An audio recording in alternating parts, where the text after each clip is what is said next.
Grażyna Bacewicz was a Polish composer and violinist of the 20th century. She was only the second Polish female composer who gained some recognition internationally. The first such successful musician was Maria Szymanowska, who was, by the way, presumed unrelated to the famous composer Karol Szymanowski. Today, the music of Grażyna Bacewicz unfortunately isn't that well known outside of Poland, despite being quite innovative and very interesting. I feel that it needs to be performed much more often, and I will do my part. I will perform her works whenever I have the opportunity to do so. So today we're going to focus on interesting sound effects and sonorities in her Sonata No. 2, which she wrote in 1958. The piece has multiple movements, and they are all supposed to be played attacca, meaning without a break in between. Only before the last movement, the finale, it makes sense musically to take a little break. I also actually have to turn the page for it.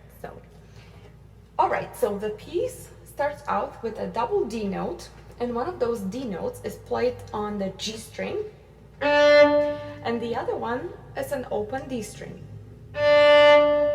So we have this.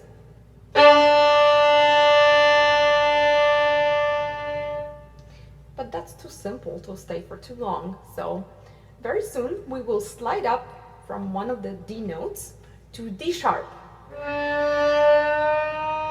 And then we'll have a C sharp, which is half a step lower than the D string. So all that is going to happen, all those D sharp, C sharp notes are going to happen while the D string, the open D string, is going to be held all throughout. So that's what we get when we combine these ideas.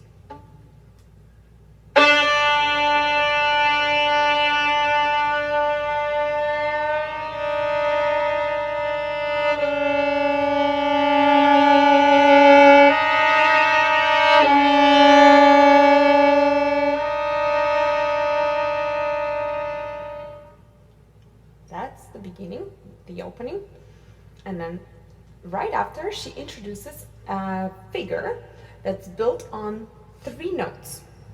So those notes are, it's G sharp, A, C, but it's not quite important what these notes are. It's more important what the distances between them are, the intervals. So between the first 2, we have a minor second. Between the second and third, we have a minor third. Then we will have those same notes, those same intervals on other strings. And then she will add a few connecting notes. So using that 3-note idea, we will get figures that sound like this. Or the last one. All right, and then the music will get a little more expressive, more singing for a little bit.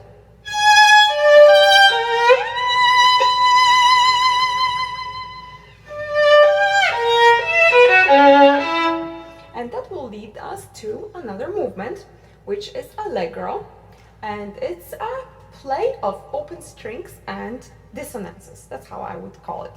So we're gonna have open strings, first the A, and then also E, and then some notes that are close by to those strings.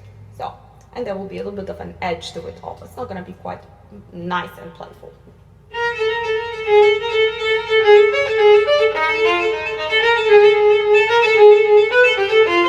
With the E string. Alright, and then she adds a little bit of double stops. And all those open strings are very, very important throughout the whole piece. We're going to have a lot of open strings. So, double stops and open strings.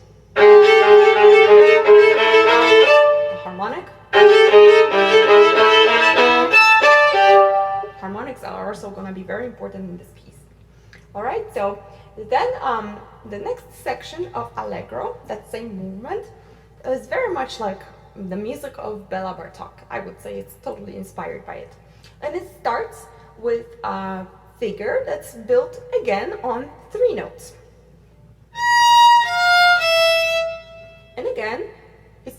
important what those notes are. It's more important what the distances between them are. So perfect fourth, minor second. So those notes first happen on the E string, then on the A string, D string, and part of the idea, part of the three notes, 2 of 3, on the G string. So with all that energy required for this section, this is how it's going to sound. Then we have a chromatic scale up. There's going to be a lot of chromatic scales up and down throughout the piece. All right, so then within that same movement, that allegro movement, we will have lots of ideas, but one of them will be a descending chromatic sequence of 3 notes. And then half step lower, put together. This is how it's going to sound like. All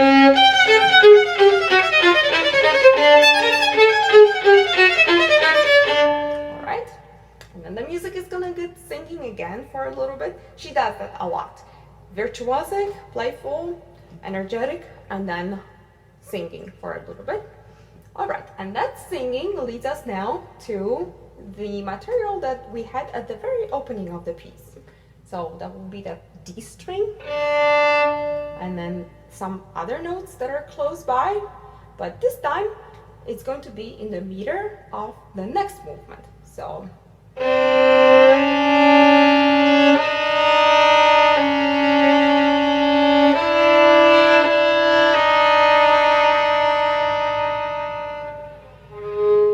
and the next movement, meno mosso, starts with another idea that's built on 3 intervals, and those intervals are going to be major 7th, perfect 4th, and minor 2nd. And so when put together, this is the melody, the tune that we get.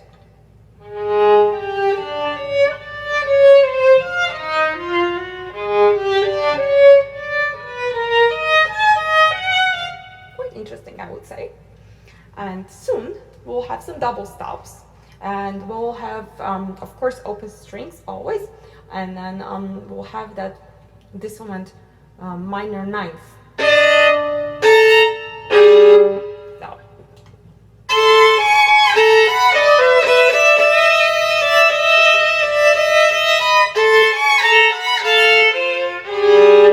All right, and then we are going to move to another movement, poco più mosso, a little faster, built on 3 ideas.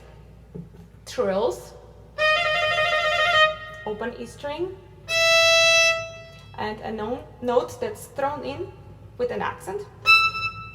All right, so when put together, those 3 ideas, this is how the music sounds like.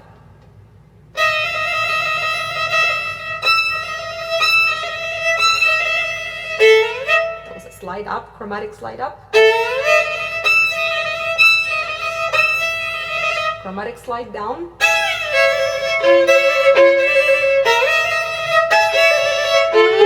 and there will be more slides up sections, and then the next section, virtuosic section of this movement, is built on another 3-note idea. 2 of the notes are played on one of the strings, and the 3rd note is an open string. C sharp, D, open D. Then we're gonna have the same thing as G sharp, A, open A. All right, and then there will be variations of that idea. So when put together, this is how this section sounds like.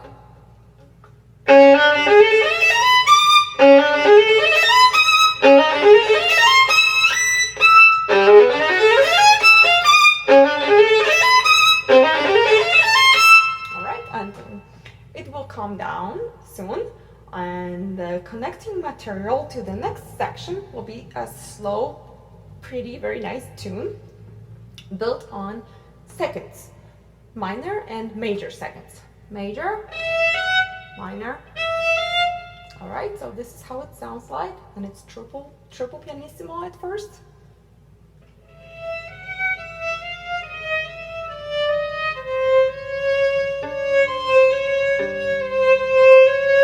She throws in some pizzicati, and then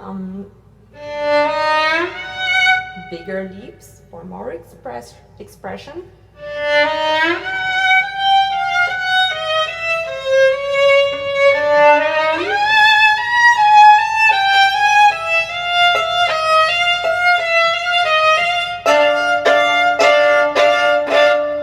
Like Bartók.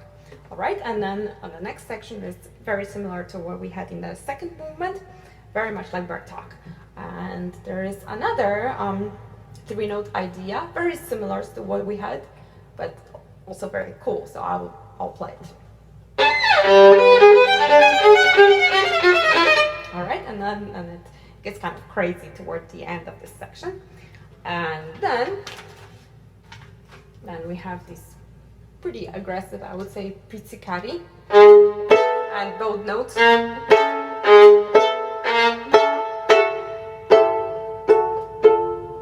All right, and then we go to the next movement, which is adagio. And adagio has double stops, and I would say that it sounds quite seductive.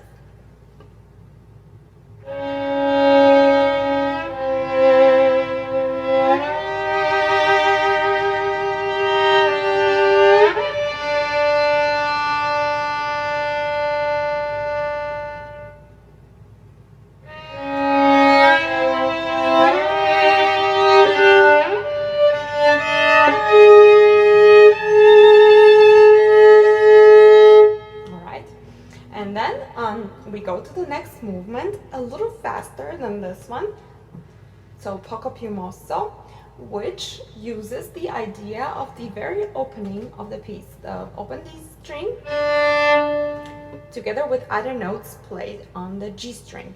So this is what we have.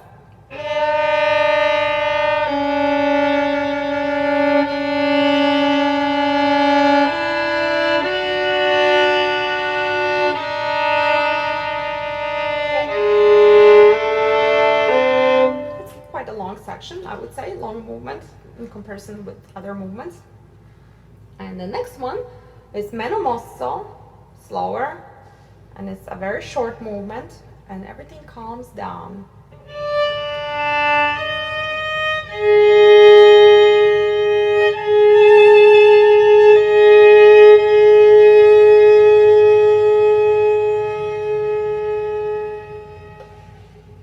It finishes at triple pianissimo.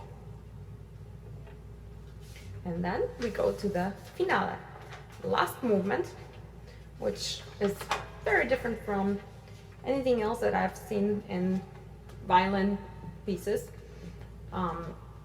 It's presto, glissando spiccato, so it's going to be a lot of sliding up and down on the fingerboard.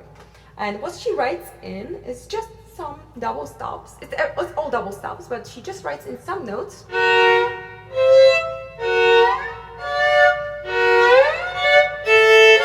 And then she writes in dots, and those dots are the notes that are going to be played in between those double stops, and so when combined, this is how it sounds like, and it's supposed to be very quiet at first.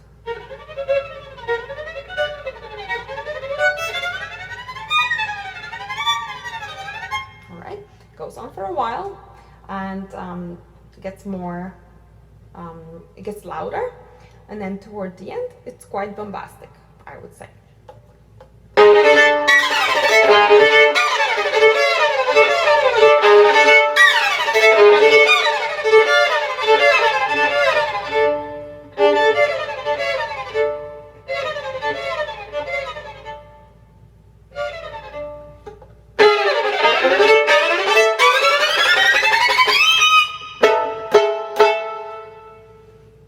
Thank you for watching this presentation, and I hope you will enjoy watching my performance of the piece from the beginning till the end without stopping.